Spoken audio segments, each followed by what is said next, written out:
Hello, and thanks for listening to your SCAMLE's exclusive podcast, ExplorED. On these episodes, you will enjoy exclusive interviews with some names you recognize and some people you'll be meeting for the first time.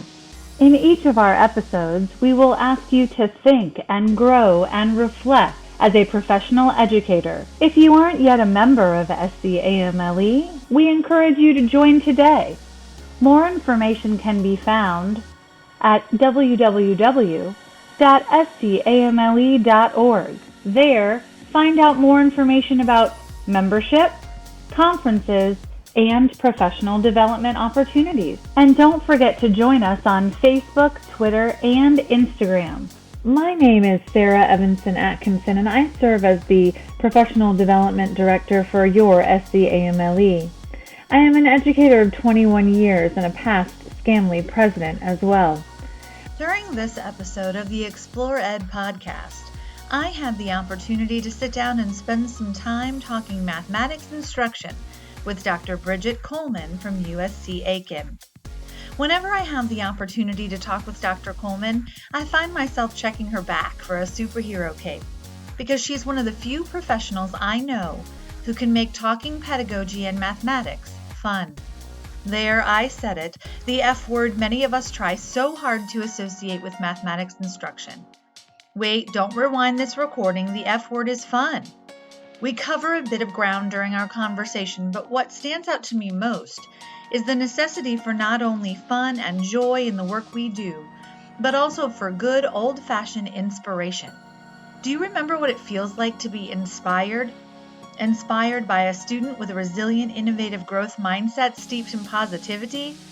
Inspired by a colleague who appears willing to take instructional risks in search of learning rewards? During our time together, I found myself laughing and thinking and reflecting, inspired. I feel up for a challenge now. I sincerely hope that you will too. Please welcome Dr. Bridget Coleman to this ExplorED podcast. We are lucky to have with us today Dr. Bridget Coleman, and I'm going to let her introduce herself. But Bridget, so happy that you're on with me today. Thank you so much for coming. Hi, Sarah. It's great to be with you today.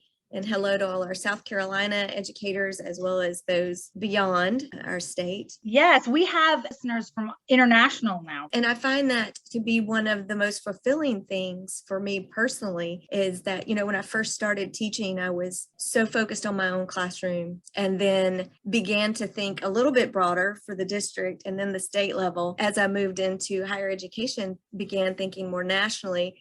And now the connections that we have with the European League for Middle Level Education, with the international focus there, and with the Association for Middle Level Education, AMLE, just lots of connections, and it makes the career so fulfilling and rewarding. I agree. So for our listeners who don't know Dr. Bridget Coleman, so what do you do in education? How long have you served? Where do your professional passions exist? What are you into right now? Well, for almost 30 years now, I've been in education, a variety of experiences in secondary math, middle school, elementary school, gifted and talented education. For a couple of years, I served as one of the mathematics specialists for the state systemic initiative to improve math and science in our state. And since 2008, I've been a professor in the School of Education at the University of South Carolina, Aiken. We are so lucky to be with you this afternoon. I'm going to jump right into it. The math teachers at the school that I currently serve, they have really concerned themselves recently with student attitudes towards mathematics instruction. And, I'm going to be honest, when we began this work, it was a little gritty because I went one morning into the gym while the students were in holding, and I said, hey, what do you guys think about math? And the responses I got ranged anywhere from, I hate math, oh my God, don't make me talk about math, to I love math, it's my favorite subject, and everything in between. In your opinion, as a math educator and someone who prepares others to do this work, how important is mindset to the study of mathematics at the middle level? Mindsets are so impactful. I read recently that persistence and grit are huge factors in determining success in mathematics.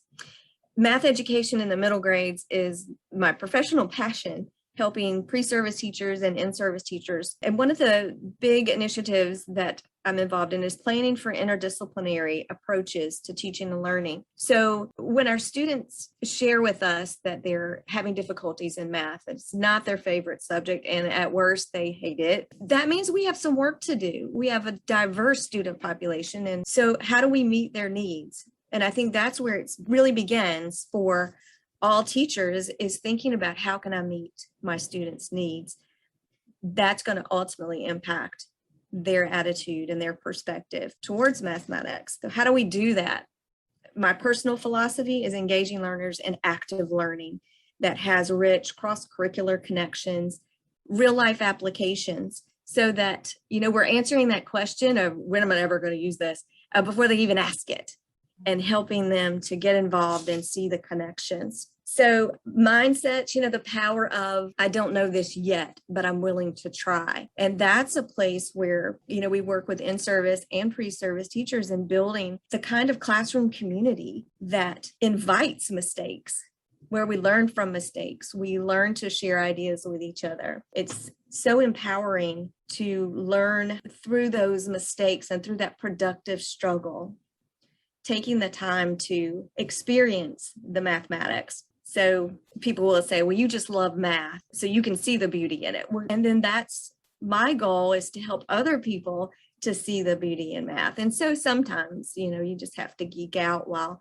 in the grocery store and watching sports activities and trying to point out to people all of the mathematics that they're using and seeing in the world around them. But Sarah, we have so much work to do really with a fixed mindset in mathematics.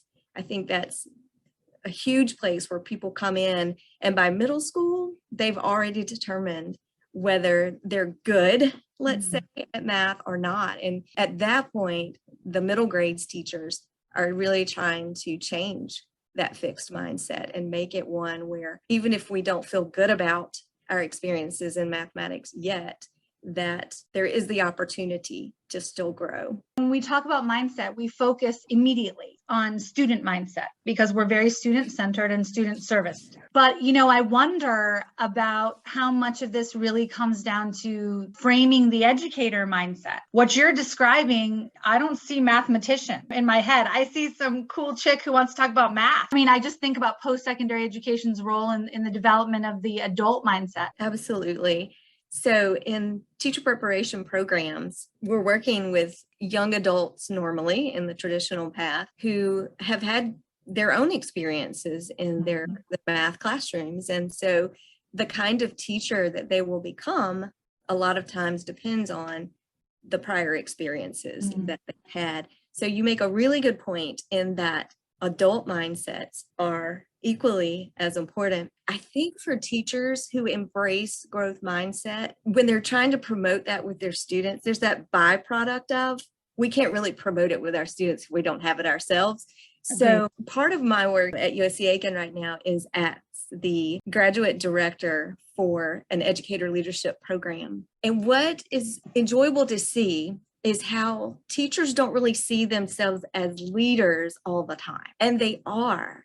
So helping our in-service teachers see themselves as the leader that is within themselves, and how they shape their school environment, and that environment with their colleagues, with their administration, and of course, with our main focus being our students. So would you describe that as your top priority in your work right now with post-secondary students? Definitely in that realm, the top priority for our educator leadership program and in my work with in-service teachers is to help them see the leader in themselves. How do you go about doing that? Sounds like magic to me, Dr. Coleman. Magic, of course. So having us think beyond our classrooms, what are those initiatives that if we could not fail, what would we do? What would you do if you could not fail? And then putting that into action. Begin the conversation, talk with your colleagues, begin putting some of these things in writing. What are your top 3 things that you would want to get done, and making those goals in your classroom, outside of your classroom, knowing that you are a leader and you have that expertise in certain areas that no one else has. and being able to share in that way, taking the initiative, knowing that you're not there yet, but that you're going to be. Some education professionals and people out in the community are critical of teacher prep programs, right? Of course, in wildly general terms, they say things like, well, they don't adequately prepare them for the job, or they don't teach new teachers what they need to know. Now, none of that is helpful critique, but if you were given the chance to flip the script, so what should school districts, school boards, and schools be doing differently to answer the massive teacher shortage that our state is facing? And specifically, math teachers are in high demand all over our state and nation. So what do we do to fix this? What do we do to address this issue? We need to make it more appealing. All of the positive parts of mathematics education. So I want to just share with our listeners that teacher preparation programs, we're working really hard, but teacher preparation programs have teachers for 4 years on average. So let's do a little math here for a moment. 4 years on average. Okay. And a lot of that is content. We do a lot of pedagogy work near the end of their time with us in teacher preparation. And we hit it hard, and we make as many clinical experiences as possible. So we have them out in the schools from the moment that they indicate that they want to be a teacher until their final teaching internship. But we have them for about 4 years. Where have they been prior to those 4 years? We need our classrooms. We need our schools for those 12 years that folks are out in the school setting, being students. What are we doing at that point? Why don't more of our folks want to come into math when they leave our school settings? So we are recruiting. We know there is a teacher shortage in middle level mathematics and secondary mathematics. We are trying to entice folks to come in to math education. We have folks who are teaching out of area. We have folks who are secondary certified who are coming to teach middle school. We have folks who are elementary education, and they're working towards adding on middle level certification in teaching in middle schools. We're recruiting and trying to retain, and we need our school system to help us. So what do we do? How do we make our students see math as an area that they want to continue, and as mathematics teaching, something that would be a career that they would enjoy? It's interesting that you go after this idea of, and I preach all the time to the teachers that I serve here, is that you have to have fun. We have to find joy every single day in the work that we do. And winning is fun. I mean, doing this work well is fun and joyful. But I agree with you that we could probably do more in the schools to be incubators for this kind of mindset creation and forward thinking and this kind of wondering. And I love that notion that we could probably do a better job of being incubators for that. You just mentioned wonder and curiosity, huge characteristics that I think should be in all of our classrooms, but especially mathematics. And then how do we do that? So as teachers, and our approach to teaching and learning, building in instructional strategies that include the things our students enjoy doing, using the technology. So graphing calculators, yes, embrace them. Let's bring them in and have them used, for this graphical approach to learning. Desmos, lots of educational technology. They're more than we could even name right now. Let's learn one, begin there, bring those in and use them in your classroom. Use those real life applications, cross-curricular connections, help students to see how all of this fits together, the real life connections, those applications. They need to see that, and they need to have fun. Yes, have fun learning math. Oh my gosh, look, it's the F word in math. You want me to have fun in math? I didn't say fractions though. If you were to recommend one resource, text pod, art, our article, film, whatever, to your fellow colleagues in education, which would it be and why? So as I think about resources for teachers, there are so many that are out there. What I want to point folks to are our professional organizations, because I think that those professional organizations are doing such a great job supporting teachers right now. So I'll point out a few. Obviously, the South Carolina Association for Middle Level Education, so SCAMLE, and the work that's being done there, reaching out to teachers and being supportive. The National Council of Teachers of Mathematics, the South Carolina Council of Teachers of Mathematics, the Association for Middle Level Education, our international organization. Resources that these folks are putting out, they have been vetted. They are just right now housing lots of resources that can be accessed freely on their web pages. So I just encourage folks to join, reach out, look at your professional organizations, network with those around you. And sometimes you have to go out of your particular school to network with folks that are really going to inspire you. So I just point you to places beyond where you may currently be and go out in some of these professional resources. Find articles, find research that fits with your passion. So it may not be Bridget Coleman's version of interdisciplinary approach to teaching and learning, but it's something that you're interested in, and that's going to bring the joy to your own classroom and in turn, bring the joy to your students in learning mathematics.